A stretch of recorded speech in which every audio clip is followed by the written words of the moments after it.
আসসালামু আলাইকুম ওয়া রাহমাতুল্লাহি ওয়া বারাকাতুহু। আলহামদুলিল্লাহ ওয়াসসালাতু ওয়াসসালামু আলা রাসূলিল্লাহ, আম্মা বা'দ। হুদাল লিন-নাস টিভির সম্মানিত দর্শক ও শ্রোতা সকলকে জানাই আন্তরিক শুভেচ্ছা ও মোবারকবাদ। প্রতিদিনের ধারাবাহিকতায় আজকেও আমরা রমজানের ৩০ আসর নামক অনুষ্ঠানটির ৬ষ্ঠতম পর্বে এসে উপনীত হয়েছি। এই অনুষ্ঠানে আপনাদেরকে আমরা জানাবো সিয়ামের বিধানের দিক থেকে মানুষের প্রকারভেদ। সিয়ামের বিধানের দিক থেকে মানুষের কয়েকটি প্রকার রয়েছে, যার প্রথম আলোচনা বা প্রথম পর্ব আজকের আলোচনায় আমরা শেষ করবো ইনশাআল্লাহ। সম্মানিত দিনী ভাই, প্রথম প্রকার হচ্ছে ওইসব মানুষ যারা মুসলিম, বালেগ, প্রাপ্তবয়স্ক, সুস্থ, জ্ঞানসম্পন্ন, মুকিম, সামর্থ্যবান ও বাধামুক্ত। এই শ্রেণীর মানুষের জন্য আল্লাহ রাব্বুল আলামিন সিয়ামকে যথাযথ সময়ে আদায় করা ওয়াজিব করেছেন, যা কোরআন, সুন্নাহ ও ইজমার দলিল সমূহ দ্বারা প্রমাণিত। আল্লাহ রাব্বুল আলামিন বলেন, শাহরু রমাদান আল্লাযী উনজিলা ফীহিল কুরআন। রমজান এমন মাস যে মাসে কোরআন নাযিল করা হয়েছে। আয়াতের শেষের অংশে আল্লাহ বলছেন, ফামান শাহিদা মিনকুমুশ শাহরা, যেই ব্যক্তি এই রমজান মাস পাবে, ফালিয়াসুমহু, সে যেন সিয়াম পালন করে। আল্লাহর হাবিব সাল্লাল্লাহু আলাইহি ওয়াসাল্লাম বলছেন, ইদা রাআইতুমুল হিলালা ফাসুমু, তোমরা যখন রমজানের চাঁদ আকাশে দেখবে তখন তোমরা সিয়াম পালন করো, কারণ তখন সিয়াম ফরজ হয়ে যায়। সম্মানিত দিনী ভাই ও বোন, দ্বিতীয় প্রকার হচ্ছে নাবালেগ শিশু। যারা এখনো বালেগ হয়নি তাদের উপর রমজানের সিয়াম ফরজ হবে না যতক্ষণ না তারা বালেগ হয়, কারণ আল্লাহ রাসূল সাল্লাল্লাহু আলাইহি ওয়াসাল্লাম বলেছেন, রুফিআল কলামু আন সালাস, তিন ব্যক্তির উপর থেকে শরীয়তের বিধিবিধান উঠিয়ে নেওয়া হয়েছে। আনিন নাইমি হাত্তা ইয়াস্তাইকিযা, ঘুমন্ত ব্যক্তি যতক্ষণ না সে জাগ্রত হয়। ওয়া আনিস সগীরি, আর ছোট ব্যক্তি, ছোট বালক যতক্ষণ না সে বালেগ হয় বা প্রাপ্তবয়স্ক হয়। ওয়া আনিল মাজনুনি হাত্তা ইয়াকিলা আও ইউফিকা, এবং পাগল ব্যক্তি যতক্ষণ না সে সুস্থ হয়, তার জ্ঞান ফিরে আসে। এই তিন প্রকার ব্যক্তির থেকে শরীয়তের বিধানকে উঠিয়ে নেওয়া হয়েছে। তবে শিশু বাচ্চাদেরকে, আমরা যারা অভিভাবক আছি তাদের উচিত শিশু বাচ্চাদেরকে তাদেরকে সালাতের ট্রেনিং দেওয়া এবং সেই সাথে রমজানের সিয়ামেরও প্র্যাকটিস করানো, সিয়ামের ট্রেনিং দেওয়া এবং সিয়ামের প্রতি উৎসাহিত করা, যাতে সে ছোট থেকেই শরীয়তের বিধিবিধানগুলোর সাথে অভ্যস্ত হয়ে ওঠে।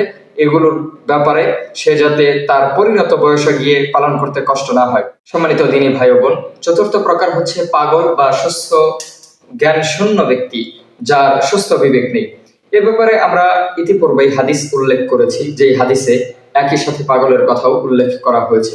চতুর্থ প্রকার হচ্ছে স্মৃতি হারানো ও ভালো মন্দের তারতম্য বুধ শূন্য বয়োবৃদ্ধ ব্যক্তি, যারা বার্ধক্যে উপনীত হয়েছে, যাদের জ্ঞান এখন কমে গিয়েছে, যাদের হিতাহিত জ্ঞান ঠিক মতো থাকে না, বা যার স্মৃতিশক্তি দুর্বল, যাকে আমরা একেবারে পাগলও বলি না, আবার একেবারে ভালো বলি না, এমন ব্যক্তির ক্ষেত্রে বিধান হচ্ছে যতক্ষণ তার সুস্থ জ্ঞান থাকবে ততক্ষণ তার উপরে সিয়াম পালন করা ফরজ হবে, ওয়াজিব হবে। অন্যথায় যখন সে জ্ঞান শূন্য থাকবে, তার হিতাহিত জ্ঞান কাজ করবে না, তখন তার উপরে রমজানের সিয়াম পালন করা ফরজ বা ওয়াজিব নয়। সম্মানিত দিনী ভাই, পঞ্চম প্রকার হচ্ছে সওম পালনে এমন ধারাবাহিক অক্ষম ব্যক্তি, যার অক্ষমতা দূর হওয়ার সম্ভাবনা নেই। যেই ব্যক্তি এমন রোগে আক্রান্ত যে রোগ সারার কোনো সম্ভাবনা নেই, যেমন ক্যান্সার অথবা অনুরূপ রোগ, এই ক্ষেত্রে সে অক্ষম। আল্লাহ তার ব্যাপারে বলছেন, ফাত্তাকুল্লাহা মাসতাতা'তুম, তোমরা সাধ্যমতো আল্লাহকে ভয় করো। আল্লাহ রাব্বুল আলামিন আরো বলেন, লা ইউকাল্লিফুল্লাহু নাফসান ইল্লা উসআহা, আল্লাহ কারো উপরে সাধ্যের বাহিরে সাধ্যাতীত কিছু চাপিয়ে দেন না। সুতরাং এই ব্যক্তির ক্ষেত্রে কর্তব্য হচ্ছে সে সওমের বদলে প্রতিদিন একজন মিসকিনকে খাদ্য খাওয়াবে, এটা তার উপরে আবশ্যক। এক্ষেত্রে ইমাম বুখারী রাহিমাহুল্লাহ তিনি বলেন, ওয়া আম্মা শাইখুল কাবীর ইযা লাম ইউতিকিস সিয়াম, যখন কোনো বয়োবৃদ্ধ ব্যক্তি সিয়াম পালনে অক্ষম হবেন, বা এমন অসুস্থ ব্যক্তি যার সুস্থ হওয়ার সম্ভাবনা নেই, সে যখন অসুস্থ হবে তখন তিনি ফাকাদ আতআমা আনাস, তিনি আনাস রাদিয়াল্লাহু তাআলা আনহুর পদাঙ্ক অনুসরণ করবেন এবং খাদ্য খাওয়াবেন। বা'দামা কাবিরা আমান আও আমাইন কুল্লা ইয়াউমিন মিসকিনান খুবজান ওয়া লাহমান ওয়া আফতার।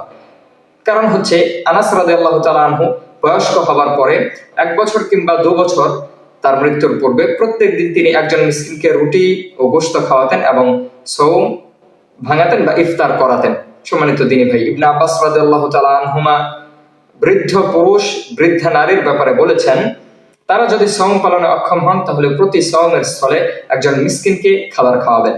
সম্মানিত সুধী, আমরা আজকের আলোচনায় 5 প্রকারের আলোচনা করলাম 5 ব্যক্তির ব্যাপারে। আর বাকি যে কয়েক প্রকার রয়েছে এটা আমরা আগামী দিনে ইনশাআল্লাহ আপনাদের সামনে উপস্থাপন করব। সে পর্যন্ত আল্লাহ রাব্বুল আলামিনের কাছে ফরিয়াদ করছি তিনি যাতে আপনাদের সবাইকে সুস্থ রাখেন এবং শরীয়তের উপরে অটল এবং অবিচল রাখেন। আল্লাহুম্মা আমিন। আসসালামু আলাইকুম ওয়া রাহমাতুল্লাহি ওয়া বারাকাতুহু।